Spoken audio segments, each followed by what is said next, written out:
23. uzdevums. Sākam ar kontekstu, kā parasti. Tātad, node cluster2 node 1 has been added to the cluster using kubeadm and TLS bootstrapping. Find the issuer and extended key usage values of the cluster2 node 1. Tātad, un viens ir Kube client certifikāts, un otrs priekš izējošajiem connectioniem, un Kubelet server certifikāts priekš ienākošajiem connectioniem. Tajos mums ir jāatrod vērtības issuer and extended key usage. Jāieraksta, tas viss ir šajā failā, sagatavosim šo failu.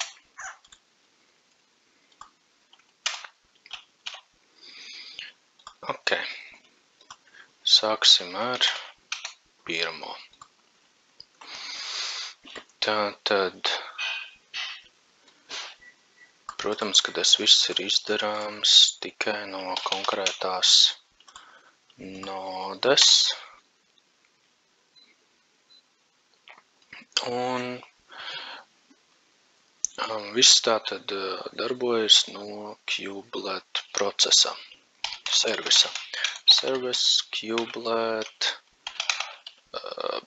status. Ok. Tātad ir pats Kubelets running, lūk ir Kubelet konfigurācija. To mums arī vajadzēs copy.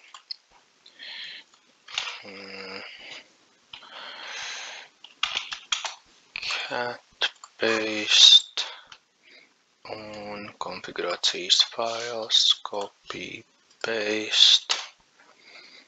Ok, te mēs redzam argumenti, bootstrap, kubelet configs, config YAML, environment file. Kaut kur šajos te konfigos droši vien, ka ir arī certifikātu fails. Tā mums ir bootstrap kubelet, and kubelet conf, un lūk mums ir var lib kubelet config. Pamēģināsim šo te paste. Daudz informācijas, bet lūk jau ir tas, ko mēs meklējam. Nē, nav gan. Tas ir certificate authority. Resolve conf, ok.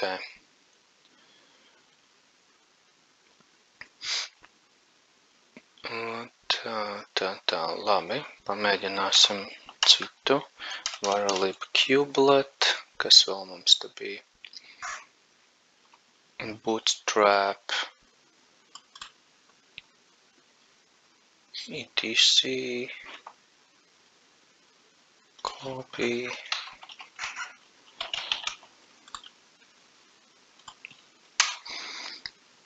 kubelet conf,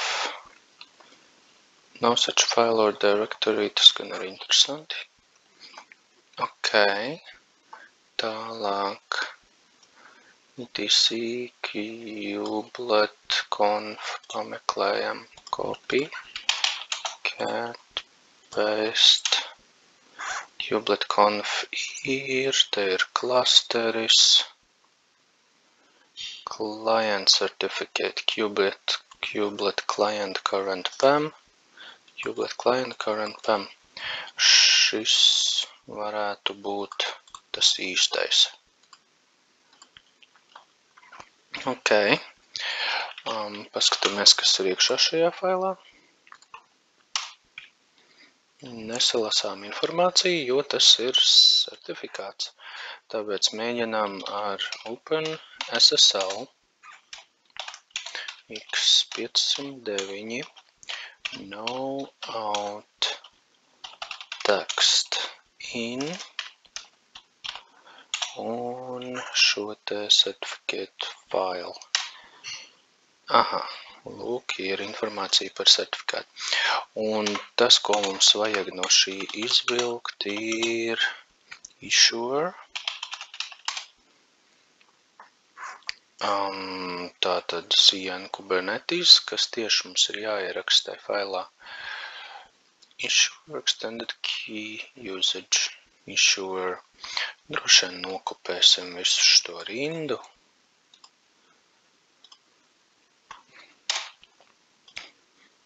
Tātad issuer this un extended key usage.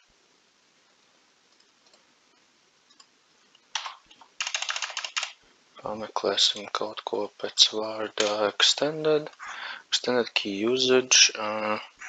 Izskatās, ka te vajag pievienot after 3 rindas pievienosim. Extended key usage TLS client authentication. Paņemsim visu šo nokopēt. Copy, paste. Good enough. Tālāk. Otrais. Kubelet server certificate. Certifikāti parasti atrodas blakus. Tur arī to meklēsim. Less var lib kubelet PKI ir certifikātu direktorija. Te mēs redzam kubelet client current PAM, to mēs tikko priekš klientu lietojām. Te ir kaut kas backups, un te ir kubelet CRT, tam vajadzētu būt servera certifikātam. Nu, cita jau te arī nav. Tāpēc uzreiz ņemam šeit un to lietojam. Tas pats paņēmiens, extended. Oi, kaut kas notika. Copy. Paste. Un mums vajag issuer. Web client, web server jau ir atšķirība. Un tas otrs, ko mums vajadzēja saucas issuer. Issuer CN. Clusters, protams, copy. Ok, to mēs iekopējam šeit. Issuer CN. Write the information to that file, compare the issuer fields. Nu, mēs redzam atšķirību. Ar to būs pietiekami. Write and quit. Katram gadījumam no otra. Te iziesim ārā no sesijas un paskatīsimies, vai mums šis te fails no cita termināļa smuka atvarās. Jā, it's done.